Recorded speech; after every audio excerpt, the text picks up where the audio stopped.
শিশু মা আনিকা আক্তার জুঁইয়ের জীবনের গল্প যেন বাস্তবের চেয়েও অবিশ্বাস্য। ফেসবুকে পরিচয়ের পর প্রেম, এরপর মাত্র 11 বছর বয়সে 22 বছরের শাকিল ওরফে সাকিব মিয়ার সঙ্গে বিয়ে।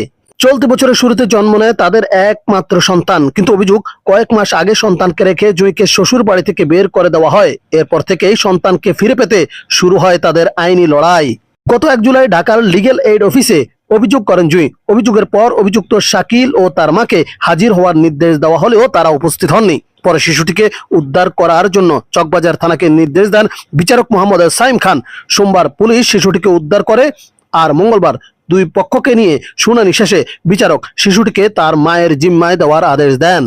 শুনানিতে বিচারক বিস্ময় প্রকাশ করেন। তিনি বলেন, প্রথম দিন জুঁইকে দেখে বিশ্বাসই হয়নি তার সন্তান রয়েছে, কারণ জুঁই নিজেও তো একটি শিশু। জুঁইয়ের পক্ষের দাবি, অপ্রাপ্ত অবস্থায় তাকে ফুসলিয়ে নিয়ে যাওয়া হয়। নির্যাতনের শিকার হওয়ার পাশাপাশি সন্তান জন্মের পর তাকে বাড়ি থেকে বের করে দেওয়া হয়।